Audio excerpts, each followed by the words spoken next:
Buenas tardes a todos. Nos presentamos. Ella es Alba Domingo, presidenta de Educade. Yo soy Maque Salcedo, fundadora de Educapasión. Y vamos a hablar sobre la atención del alumnado de altas capacidades por parte del profesorado dentro del aula. Vale, los temas que vamos a tratar brevemente, qué significa para un peque tener altas capacidades, cómo se sienten ellos dentro de nuestro sistema educativo, y vamos a compartir con vosotros una clasificación de los diferentes perfiles de alumnado que podemos encontrar en el aula, y luego nosotros como docentes cuál sería nuestro papel, qué es lo que podríamos hacer, cuál sería nuestra intervención. Por lo tanto, vamos a ver lo primero, que es cómo se siente uno de estos peques. En este caso voy a tratar 3 puntos únicamente. ¿Cómo es la neurofisiología cerebral de estos niños? ¿Qué son las disincronías? Y cómo les afecta en el ámbito socioemocional. En este QR tenéis el enlace a un vídeo de Beatriz Sánchez, Soy Mamá Valiente, en redes, en el que habla sobre de esta diferencia dentro de la neurofisiología cerebral de los niños con altas capacidades. Las diferencias principales es que es un cerebro que tiene mayor eficiencia neuronal, puesto que tienen mayor cantidad de neuronas. De hecho, en pruebas de neuroimagen se ha visto que las áreas del cerebro que se iluminan más son donde residen las neuronas espejo, por ejemplo, y la estructura de estas neuronas también es un poco diferente, puesto que tienen mayor número de dendritas y el axón está recubierto por una capa de mielina mayor, que hablaremos de ella más adelante. Entonces, ¿esto qué consecuencias tiene? Pues que estos niños se nos van a cansar menos porque con menor tiempo llegan al mismo resultado, ¿no? Tienen menor consumo metabólico para desarrollar las funciones cerebrales. También sucede que entre los dos hemisferios hay una mayor conectividad, una mejor transferencia de información, y esto hace que ellos se adapten mejor al entorno que les rodea. Y como os comentaba antes, la mielina es esa capa de grasa que recubre el axón, hace que la sinapsis entre las neuronas vayan a mayor velocidad. Por lo tanto, este sería la demostración científica de por qué el cerebro de estos niños aprende a mayor velocidad y en mayor profundidad. Bueno, sería una manera de comprobarlo. También os quería comentar el tema de las disincronías. Yo, por ejemplo, hasta que no estudié las altas capacidades, no tenía ni idea de qué significaba esto. Una disincronía es cuando algo no va de forma síncrona, no va sincronizado. Entonces, yo diría que es una de las características más comunes o la que más se repite dentro del alumnado con altas capacidades, y es que yo les llamo tener un 3 en 1, de ahí que estén estos 3 chavales aquí. Imaginad que tenemos un alumno de 8 años, ¿vale? Este niño está en la Tierra, lleva aquí 8 años y le podemos pedir que se comporte con una experiencia relativa a 8 años. ¿Qué es lo que sucede? Que su edad mental, su edad cognitiva es muy superior. Puede rondar en torno a los 11-12 años dependiendo del tema del que estemos hablando. Entonces, que su edad cognitiva y su edad cronológica no vayan síncronas significa que hay una disincronía que llamamos cognitiva. ¿Qué sucede? Que él se siente como un niño de 12 años, pero vive en el cuerpo de un niño de 8.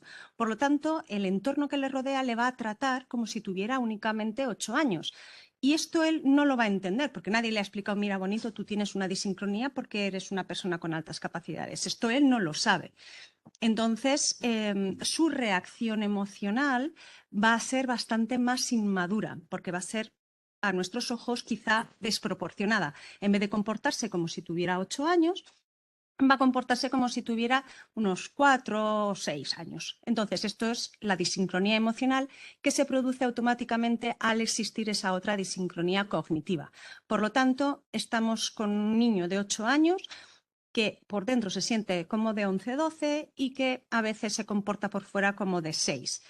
Bueno, un total caos. Ellos mismos no se entienden y su comportamiento en el aula probablemente nosotros nos vayamos a ver despistados por él, ¿no?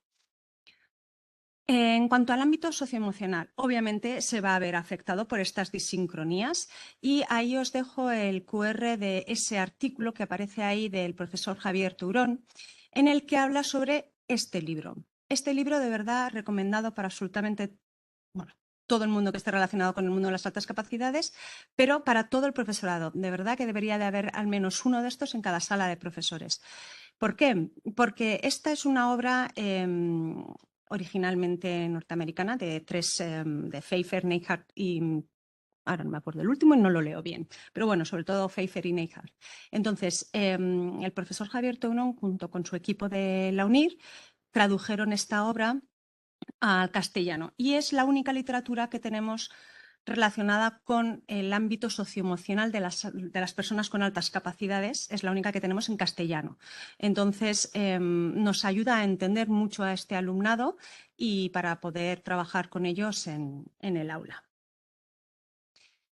Os voy a comentar brevemente estos perfiles porque, claro, estamos queriendo ver muchas veces al típico alumno brillante, de alto rendimiento académico y que sepáis que existe dentro del mundo de las altas capacidades, pero es el perfil quizá menos habitual. Muchas veces no encontramos a estos alumnos con altas capacidades porque no sabemos buscar. Entonces, aquí en el primer QR tenéis la clasificación que... Bueno, no, ahora os explico. La doctora Luz Pérez hizo una clasificación de este tipo de alumnado y distinguió entre 8 perfiles. Entonces, en este QR lo que tenéis es un taller que dimos mi compañera Alba y yo para la red de centros innovadores, también de INEDU, hablando de estos perfiles, ¿vale? Y están explicados más en detalle y podéis entreteneros más en verlos porque aquí no queríamos dedicarle más tiempo. Y por último, en mi intervención os he puesto el QR también de este libro que escribí conjunto con Alba y con Blanca Santiago y que la editorial Iares, que está aquí también presente, nos lo ha publicado. Entonces, es un libro eminentemente práctico que os lo recomiendo porque habla sobre cómo es este alumnado y cómo podemos trabajar con él en el aula. Te da casos prácticos, te habla de sistemas, métodos que ya sabemos que funcionan y que se han puesto en práctica y que, bueno, que están dando resultados muy buenos y que nos pueden servir como ayuda y punto de partida a la hora de trabajar con este alumnado. Bueno, pues me toca. Quería agradecer a Pere que llevemos aquí con Dinedu, ya para nosotras es casi un año lo que llevamos colaborando con ellos y se nos ha ocurrido que no había mejor forma de hacer honor al tiempo que llevamos aquí en Dinedu que hacer como una recopilación de lo que hemos considerado que han sido las mejores intervenciones que hemos hecho en el último año. Y por ello os vamos a hablar de la asistencia de las altas capacidades respecto a las medidas ordinarias, las extraordinarias y las excepcionales. Aquí os dejo el código QR que hicimos hablando de las medidas ordinarias que podemos emplear en nuestro aula. Cuando hablamos de medidas ordinarias hay una cosa que quiero que quede patente y es que existe la autonomía de los centros educativos liderados por el director del centro. Eso lo podemos diferenciar entre autonomía de los centros de manera pedagógica, organizativa o de gestión. Con lo cual los profesores en el aula, dentro de medidas ordinarias, hay muchas cosas que pueden hacer. Y dentro de las cosas que pueden hacer, voy a hablaros, porque hoy no tenemos tiempo para mucho más, pero sí que os voy a hablar de 2 cosas que me parecen relevantes. Una es la compactación curricular y la otra es la taxonomía de Bloom. Dentro, como os decía, compactación curricular y taxonomía de Bloom está a caballo entre las medidas ordinarias y las extraordinarias. Aquí os hemos puesto otra serie de ejemplos de lo que son las medidas extraordinarias que se pueden llevar a cabo en el aula, dentro de las cuales están los planes de trabajo individualizado que se pueden realizar para este alumno que lo necesita. La compactación curricular, ¿en qué consiste? En que yo como profe, cuando estoy delante de mi alumno, me hago una pregunta. Este es el contenido que tengo que hacer. Vamos a imaginarnos que son las ecuaciones. Este es el contenido que mi alumno tiene que adquirir. ¿Lo sabe? Si ya lo sabe, entonces no tiene sentido, ¿vale? A que le ponga que en el resto de la clase a que haga lo mismo el aprendizaje como si no lo supiera. Entonces le trato como que ya lo sabe y le realizo un plan de trabajo individual. Vamos a suponer que este peque sí que hay parte de las ecuaciones que lo entiende y lo sabe y otra parte que no. Está en proceso, todavía no tiene el concepto completamente adquirido. Pues lo que hacemos es que compactamos lo que iba a dar, lo hago mucho más chiquitito, le elimino las repeticiones y tenéis que tener en cuenta que además los conceptos los aprenden bastante deprisa, con lo cual es muy posible que en esta compactación al final del todo le tenga que poner trabajo extra. Y vamos a suponer que es que no lo sabe. es un concepto que no lo sabe, ¿vale? De acuerdo, pero tener en cuenta que lo que decía antes, lo aprende más deprisa, con lo cual es muy posible que en el momento en que le explique las ecuaciones y demás, por supuesto, quitándole repeticiones, tenga que darle trabajo extra para profundizar y demás, ¿vale? ¿Qué hacemos también dentro de las medidas extraordinarias? La taxonomía de Bloom. Bueno, también se puede hablar del DUA, que lo teníais antes, taxonomía de Bloom. Os explico un poco. La taxonomía de Bloom es un modelo que es estupendo porque se puede usar para todo el aula. Entonces, la taxonomía de Bloom tenemos que tener en cuenta como 6 indicadores, ¿vale? Os lo voy a leer un segundito para que tengamos todos claro, ¿vale? Los procesos cognitivos inferiores, que son recordar, comprender y aplicar, y los procesos cognitivos superiores, que son analizar, evaluar y crear. Y ahora os digo un caso práctico. Imaginaros que estamos en inglés y que están aprendiendo el vocabulario de la granja y están aprendiendo cómo se dice pollito, ¿vale? Imaginaros. Vale, pues la primera parte sería recordar cómo se dice esa palabra en inglés. La segunda sería comprender lo que es el pollito, relacionarlo, qué es lo que hace un pollito que va con esta palabra.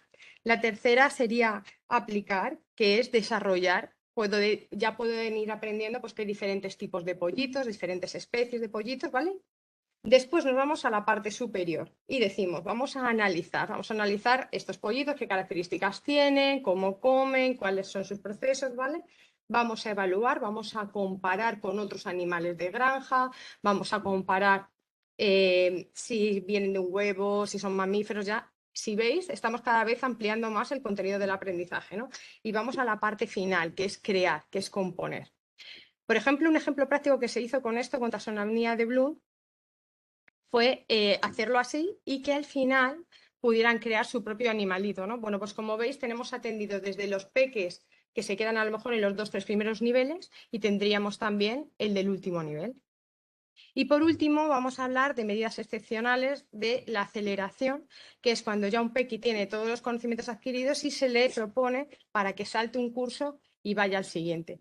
Bueno, tenéis que tener en cuenta que esta es una medida que está en nuestra legislación. Se pueden saltar 2 cursos en primaria y 2 cursos en secundaria y que no hay que tenerla ningún miedo porque se aplica, porque es efectiva.